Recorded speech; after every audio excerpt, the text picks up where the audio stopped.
لا حول ولا قوة إلا بالله العلي العظيم. أعوذ بالله السميع العليم من الشيطان اللعين الرجيم. بسم الله الرحمن الرحيم. الحمد لله رب العالمين. My elders, my brothers, mu'mineen and mu'minat, salamun alaykum wa rahmatullahi wa barakatuh. We enter the 25th day of the month of fasting, Mah Mubarak Ramadan 1441 AH. And it has been an interesting journey as we have looked at the short du'as given to us by the Holy Prophet for each and every day. Today the du'a for the 25th day is another interesting du'a. And if one were to analyze the whole set of du'as from the beginning to where we have reached and where we are going towards, we find it's a culmination of effort. It's actually a journey unto itself.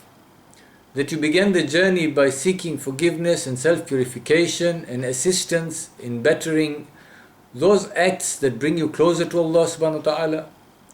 And then you went on to purifying and bettering the inner self and taking it one step further and getting even closer to Allah subhanahu wa ta'ala.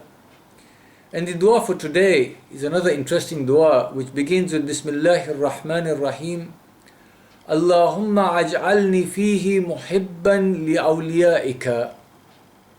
O Allah, make me of those who love those who are your closest and chosen people. By this we refer to the messengers that Allah subhanahu wa ta'ala has sent us.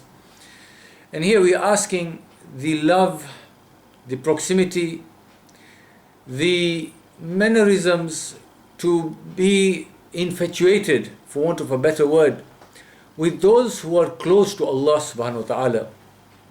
Now it's a human trait, or it's a natural phenomenon, that you are attracted to those things that appeal to your sense of goodness, or those things that appeal to you, you get attracted to them. You may find somebody to whom violence is appealing. That person's role model are all the violent people that you can find in society. That person will idolize those people who are brutal in execution of either murders, or when it comes to wrestling or boxing or the violent sports that we look at.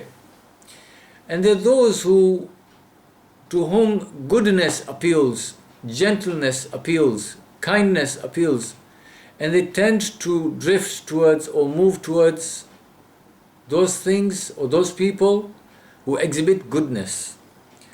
On this day we are asking Allah subhanahu wa ta'ala, O Allah, make me of those who love, those who are close to you. The ultimate aim of the human life is really to achieve closeness, proximity to Allah subhanahu wa ta'ala. And how better to achieve that proximity if not through those who are close to Him. When I want to achieve proximity to a very high station person, be it because of wealth or power, I look for those people who are close to him, his inner circle. And I try to drift towards them so that through them I can get closer to that person, himself or herself. So likewise today we are telling Allah subhanahu wa ta'ala, make me of those who love those who are your chosen and close ones. وَمُعَدِّيًا لِأَعْدَائِكَ. And make me despise or be opposed to or find repulsive those who opposed them and opposed you. Now, when I look at myself as a human being, if you look at the traits between, for example, those who are holier than thou Muslims, and you look at some of our brethren in faith, the Christians, sometimes you find a Christian has got better akhlaq and better behaviors than even those people who are supposedly following the right religion. And you find that the fault is not of the religion itself as per se. The fault is how that person has applied the rules of that religion. On this day, I am being asked to check on myself. As much as I call myself the lover of the Holy Prophet, as much as I claim to follow the footsteps of that Prophet who the Holy Quran describes as the best of creation, in every way, be it his etiquette, be his way of talking, be it his way of dealing with people. Am I truly exhibiting the signs and the proofs in myself of being a chosen or a close disciple of that Prophet? Do I really exhibit those signs that even without having to open my mouth, a person will say, indeed this is a follower of Muhammad and has exhibited sallallahu alaihi wasallam, and indeed he exhibits the best of traits of a human being? Or is it the opposite? When people look at me, I tend to repulse them not only from myself but from the Holy Prophet and the religion of Islam. So on this day I am asking Allah subhanahu wa ta'ala, oh Allah, guide me so that I emulate those who are close to you, so I become like them. And through that, what happens when I try to emulate or when I follow the footsteps of the Holy Prophet? When I try to be good and behave the way Allah subhanahu wa ta'ala has wanted His prophets to be, then automatically I even become appealing to Allah subhanahu wa ta'ala. This is the whole secret. Here I am, day in, day out, talking about qurb and closeness to Allah subhanahu wa ta'ala. And I'm always looking at how it affects my social standing in the world. But have I ever thought that perhaps because of my behavioral patterns being opposed to what Allah subhanahu wa ta'ala preferred to see in His chosen ones, because I'm not confirming to those standards, high standards that He has set for me through the role models of the Holy Prophet and the other Anbiya, because I'm not reaching that standard, maybe I'm also repulsive to my Lord. As much as I'm trying to be attentive in my prayer, as much as I'm trying to do dhikr and talk to my Lord, but the characteristics I'm displaying are abhorrent to Him, and God forbid, He is not willing to look at me because I am not doing what I should be doing.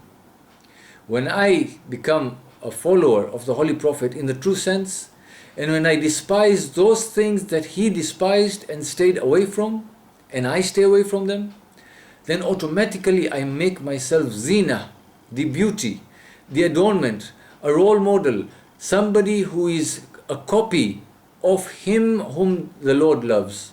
And when Allah subhanahu wa ta'ala loves, of course that love is infinite. And then we go on to say, Musta'anan bi sunnati khatamin anbiya. Oh Allah, make me of those who is standing firm on the sunnah, on the seerah of that last prophet of yours, that beloved prophet of yours. So make my characteristics those that you want to see, those that please you, O my Lord. Help me achieve that standard. Ya asima qulubul anbiya. O He who is the safeguard of the hearts of the anbiya. This is the culmination of my efforts of this holy month of Ramadan. That I have now purified myself. I've even removed those traits that before my Ramadan were opposite or contrary to what Allah subhanahu wa ta'ala wanted to see in me. He sent all these prophets as a role model to shape my being from the cradle to the grave, to become a total copy as much as possible of those chosen messengers. Today I am telling him, oh Allah, help me become that copy. Help me emulate their good traits and keep away from those things that they kept away from. And make me somebody who follows step by step every single trait of your chosen last prophet. And what will happen if I do that? You, O Allah, just like you're the seal and the safeguard of the hearts, of the souls of your chosen ones, you will become a safeguard of my soul. I will indeed have achieved salvation in this world, and I will have achieved that qurb and the closeness of yours in the hereafter. Now Jannah is a small achievement. Now I have aimed for a bigger achievement. I have aimed for you, O Allah.